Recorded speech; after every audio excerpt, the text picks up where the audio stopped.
What is good, defenders, and welcome to your favorite pre-match segment here on Defenders of the Bank. This is One More Sleep. Don't adjust your sets. Yes, I know.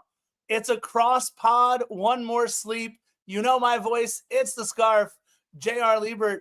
And on the other side of this screen, I am joined by a member of the preeminent LAFC podcast, something that we are going to talk about quite a bit here on One More Sleep. This is very exciting times. This is Tony Hernandez of Heart of LAFC. Everybody say hi to my good friend, Tony.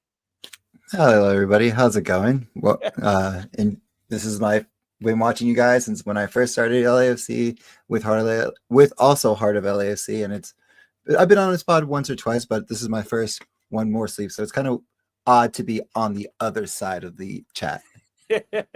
Yeah, Tony is always in our chat. We very much appreciate him joining us time and time again in our chat. Real quick, I know we are going to talk about Minnesota United. For all of you that are tuning in to find out all the Minnesota United good stuff, don't worry. We are absolutely going to talk about Minnesota United. However, we are very excited to also talk about a rather cool milestone. I'm going to put up the graphic. Tony is part of the Heart of LAFC podcast, and they are the original podcast of LAFC Record. Back in the day, obviously, with Joseph and Jerry, and now it has morphed into an incredible cast over at Heart of LAFC. And one of the reasons why I want to have Tony on, first of all, he's incredibly knowledgeable. He'll be able to talk all things Minnesota, LAFC. I mean, he's an incredible football mind. But I did want to congratulate you and have you on to talk about your next episode, which is a nice round number 400, my friend. Congratulations.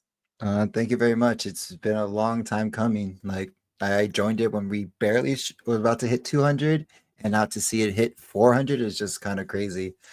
As Philly has said, you guys have probably, if you combine all the podcasts you've done from One More Sleep to everything you've done, you have passed us, but in episode and longevity wise, year wise, we are the longest one. But of course, there's no real competition. We're all family here. Love to support you guys as much as I can. No, that's the best part about all of this, you guys, is the LAFC pod fam is exactly that. It is a family. It's grown, it's shrunk, it's grown, it's shrunk, it's done all kinds of things. But the one thing that we know is that Heart of LAFC has been there from the very beginning. And how cool is it, by the way? And I was texting with Joseph about this earlier today, Tony. How cool is it that Heart of LAFC's 400th episode is going to cover the derby next weekend? I mean, I know you guys kind of looked at it and sort of kind of mapped it out, but that's still a whole bunch of serendipity right there. Oh, yeah, it was. We noticed it, I think, probably 2 episodes ago, and we're like, all right, if we keep doing these tour-pods a week that we usually don't do, we can hit 400 on the derby. And we're like, you know what, let's try for it. Let's see if we can do it. And here we are. 400 is going to be Carson, so that's going to be a fun conversation to have, and also a lot of different aspects to that conversation, as we'll allude to. Yeah, no, absolutely. Look, if you guys don't know, will you please get into everybody that makes up now the panel for Heart of LAFC and kind of how Heart attacks each and every episode, whether it's a week that you guys record or after an episode, after a game. How do you guys do it over at Heart of LAFC? And tell us who the panel is. So the panel, of course, the originator, the godfather, the podfather, as you guys call him, is Joseph. Yeah. And then it socially morphed into Joseph asked me to join, and then it joined to our other BA brethren in BAM, which is in Australia.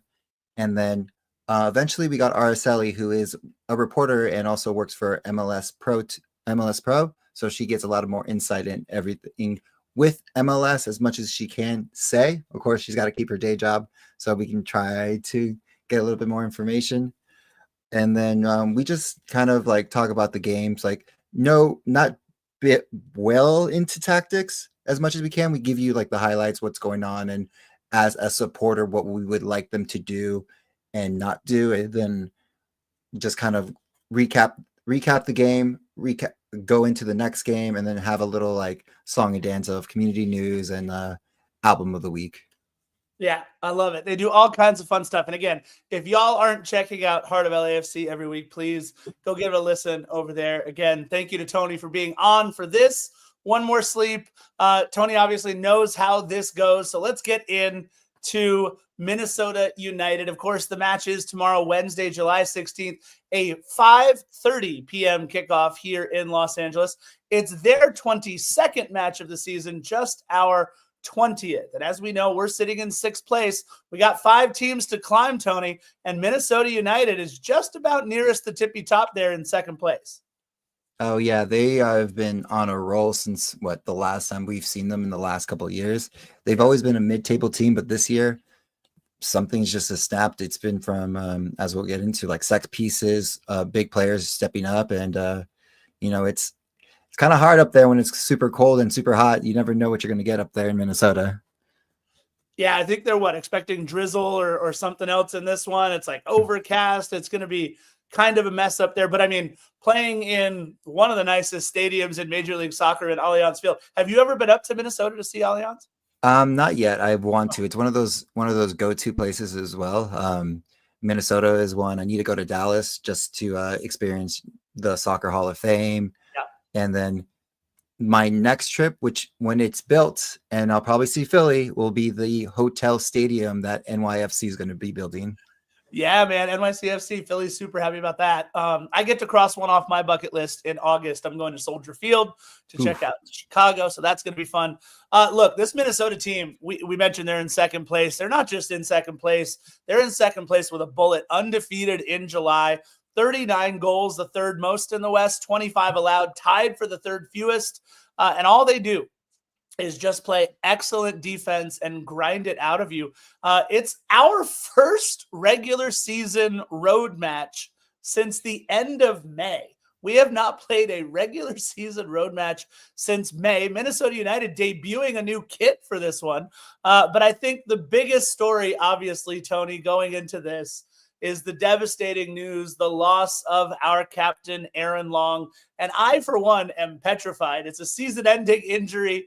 Aaron Long out with an Achilles. Tony, I don't think there's a bigger story going into this match. There isn't. It's what are we going to do without our main head honcho in the back, the commander, the general in Long?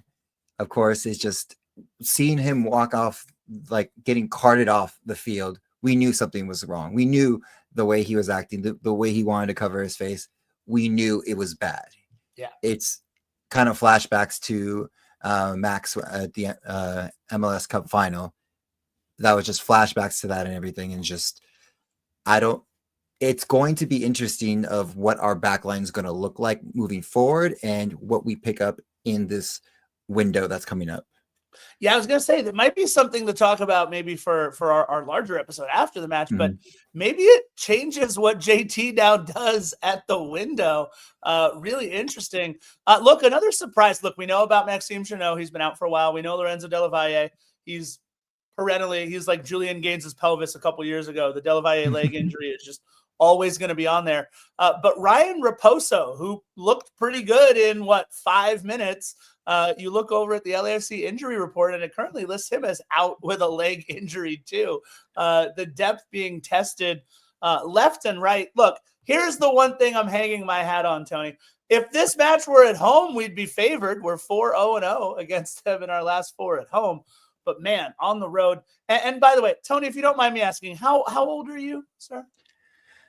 I am as two more floors till the fourth floor in my life. I think Eric Ramsey and you could still hang out on the weekends. You guys are still close enough in age. Eric Ramsey is only 33 years old, man. This head coach for Minnesota United in his 2nd season. He's coached 61 matches at America's highest level. Used to coach under Rangnick, under Ole Gunnar Solskjaer, under Eric Ten Hag over at Manchester United.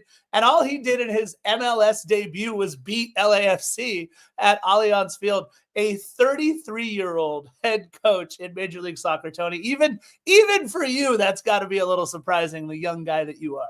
33 years old, like what most players, if most times it's like players are still in their prime or just the last bit of it. And so to be a coach at 33 is kind of surprising. It's one of those, like, we'll go basketball terms, as I know y'all like to talk basketball terms. It's Sure. kind of like when Luke Walton, left basketball and came back as the head coach for the Lakers and everything. And he was super young. Yeah, no, absolutely. It's always interesting to see how this works out. Look, it's worked out really well for Minnesota.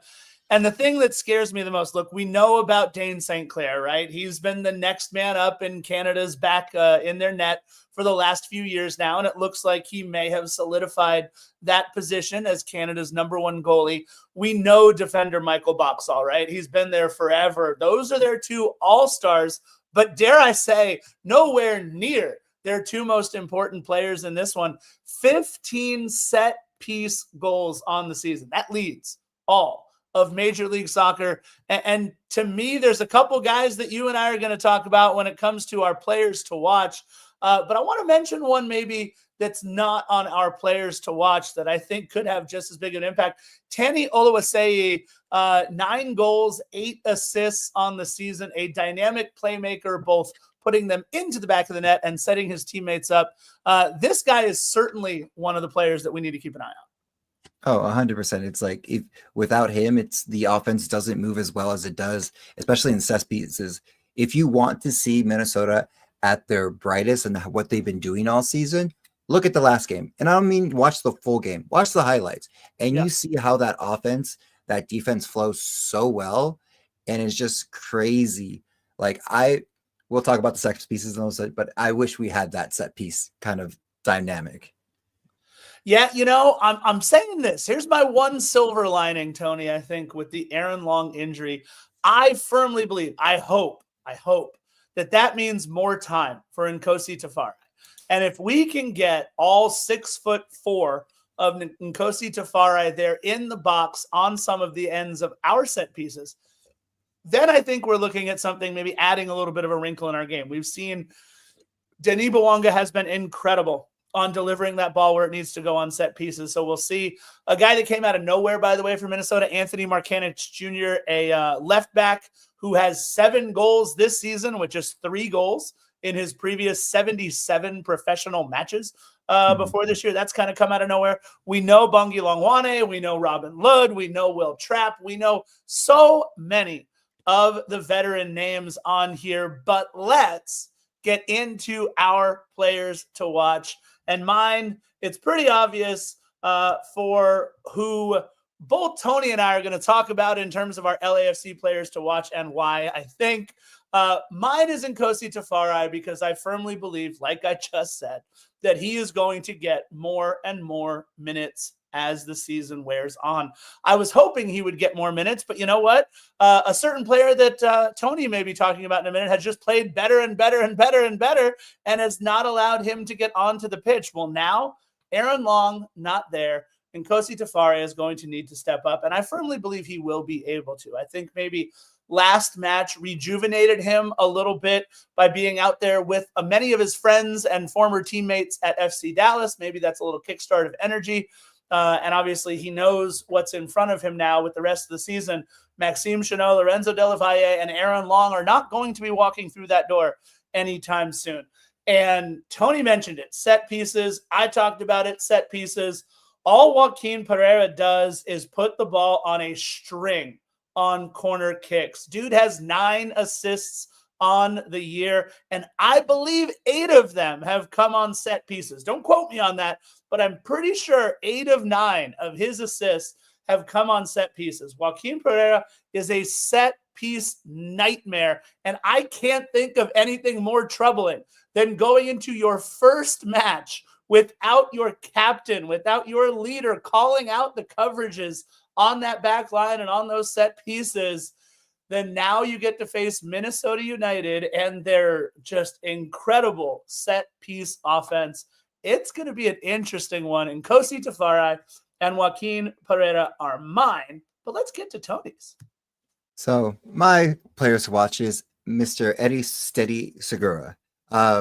he is now going to be not the captain, but the general back there. He's been the one who's been the most consistent next to Long, because before, it was what Marlon we could have put in there, and he would have done well. Chiellini as the general of the generals, if you can be there, was a great one to learn from, and he has to learn from it.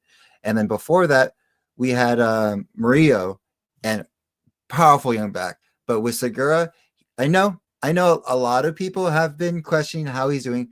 Sometimes good, sometimes bad. But this is a perfect for understanding of he needs to step up and control that back line. Yes, with the help of Hollingshead, which is going to, I think, in my opinion, will be the captain and should be the captain because he's the next best fit for it. So that's the one. And then for Minnesota, Yeboah. He's just a scoring machine. With these set pieces, he's always part of it, assisting, helping out, distracting, putting the ball in the back of the net. That is going to be the craziest person to shut down, especially, again, our defense is going to be a very interesting process with that. No, I totally agree. I love your pick of Eddie Segura because, oh, by the way, according to Transfer Market, when Eddie plays in this next game, and he will move into a tie for the second most appearances in a black and gold shirt with Latif Blessing. Second most in our club's history. And, oh, by the way, only 9 behind him is that other guy you mentioned, Ryan Hollingshead. And also, Eddie Segura already second in team history in minutes played. Only Carlos Vela has played more minutes and more games in an LAFC shirt than Eddie Segura has.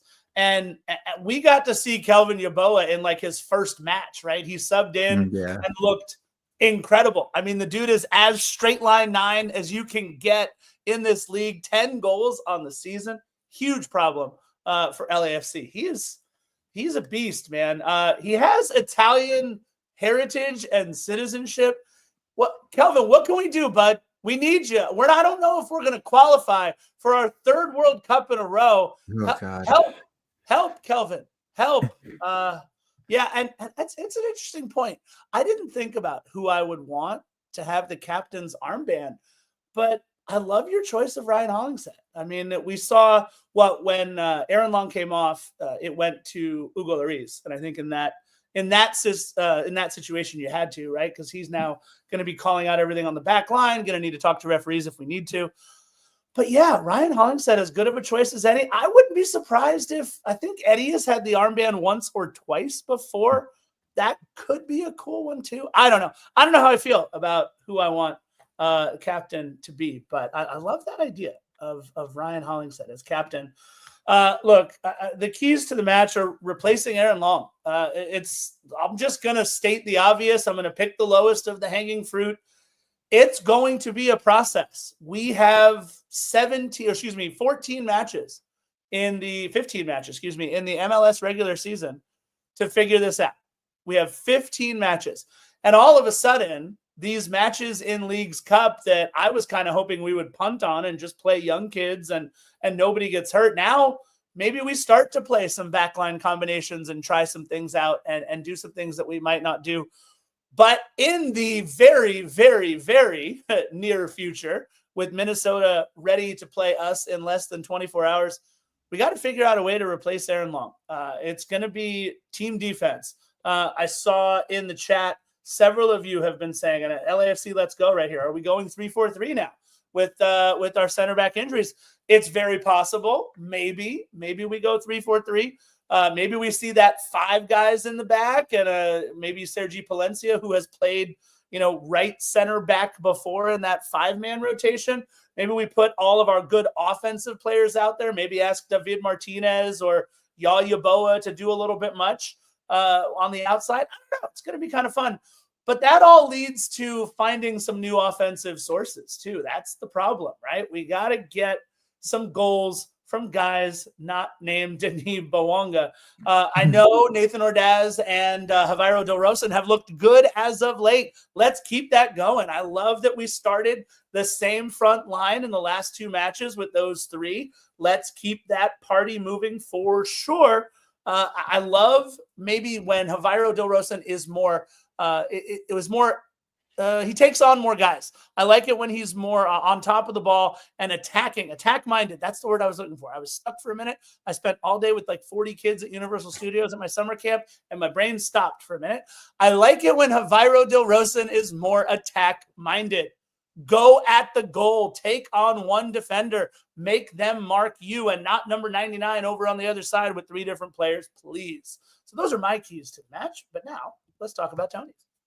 My keys to the match is the midfield. Can we connect and create a system in the midfield and control that middle part? Because I know defense is going to be a little bit questionable for this coming in because of Eric Long's absence. And of course, with our forwards, it's always who else besides Denis will score.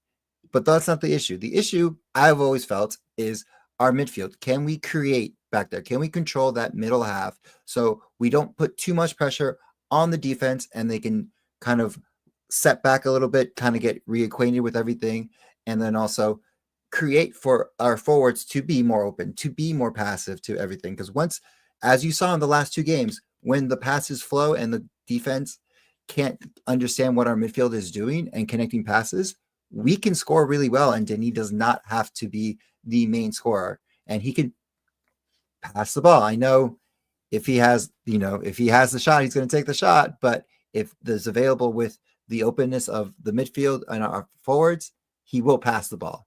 And then the other one is defending set pieces. As you saw, as Scarf has said, Minnesota on set pieces is a almost automatic goal.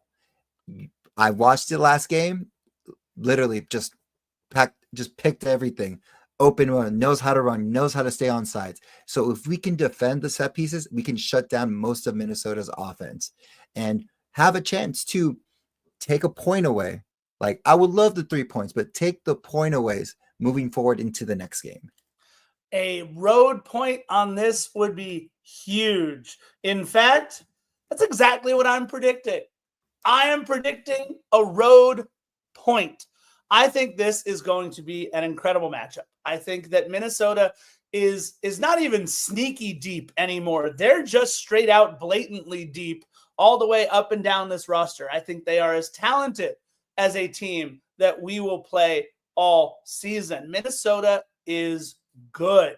That's the reason why they're in second place, people. And I think as much as we need to put importance on taking as many points away from those 5 teams that are above us as possible, I think in light of the Aaron Long injury, in light of how incredibly thin we are on the back line, and in light of a certain match on Saturday that we may want to conserve a couple of players for, maybe not allowing certain guys to go 90 minutes with our match against Carson at home on Saturday, I think we are going to do everything we can to play for the draw. Now, that being said, you tell Denis Bouanga not to play 90 minutes with his hair on fire. You tell Sergi Palencia not to defend every single blade of grass on the pitch with his life. And you tell our midfield, as good as Igor Jesus, Mark Delgado, and Timothy Tillman have been as of late, not to try to control tempo for all 90 minutes. I don't think that's going to happen. I think we're going to play a very competitive match. And I actually think we get one late to steal a point on the road in a 2-2 draw. Now, I want to make this next part very clear. I asked Tony for his prediction for a scoreline, and he was trying to tell me something about a Heart of LAFC curse that I'm going to let him explain here on One More Sleep. So, long time ago, when it was first started, Joseph and Jerry would predict scores, and it wouldn't go so well. So we stopped doing predictions. And then it was reiterated a couple years back. Joseph was on another video with a former friend asking what the score is going to be at halftime. Didn't go so well. So we don't do predictions. Would I say I want the 3 points or I want the tie? That's as far as I'll go. But predicting the score for the best interest of the team, we do not do that. So apologies if you guys were asking for what I would predict the score was. Even if you asked me privately, I will still not give you one because I am the type of guy that's very, hey, we won against Carson wearing these pants, these shoes, these boots, these shirts, this hat, this earring, this ring. I will wear it all over again. If we're on a winning streak, I will not cut my hair. I will keep the same dye. I will do whatever it is. I am very superstitious. So that is why there is no prediction for myself or Heart of LAFC. No, I absolutely love it. Look, this is why we have Tony on for this one, guys. Again, if you're just joining us a little late, this is Tony Hernandez of Heart of LAFC, and they are celebrating 400 episodes with their next recording, which is going to be, I believe, about the Carson match. So it's going to be really fun for them to be at 400 episodes. That's definitely one of the reasons why we had Tony on. But if you didn't catch on for all the other reasons, it's because the guy knows his football, folks. We're having a wonderful conversation about Minnesota United. It's going to be so much fun to be able to watch this match now and know that we can look at Tony's predictions for the match. We can look at Tony's players to watch, and you can see how he does. This was a lot of fun. Tony, I know you've watched this, in the chat and with us stream for quite some time now. But, buddy, it has been so much fun to have you on. And just remind everybody where they can follow either you and, of course, Heart of LAFC as well. So you can follow Heart of LAFC on our socials of Heart of LAFC. Lucky enough, we still have that. Times has changed with LAFC and that name brand, so thank God we still can keep that. But also, you can find me on my social as Andez Jerez if you would like to follow me. I post whatever I like. I'm very nerdy is the best way to say it, even though I don't look it. And then, of course, you can always find me at the tailgates, probably with Scarf talking football, basketball, whatever conversation we can have, even baseball cards or Magic cards or whatever. So that's where you can find me. And again, we will have our episode upcoming this week after this Minnesota game, breaking down what happened, what we need to do moving forward, all the events that might happen. Again, we try to keep certain things close to the chest because, again, we are supporters podcasts, and some things need to keep secret to keep things safe because, again, the Derby is a rivalry.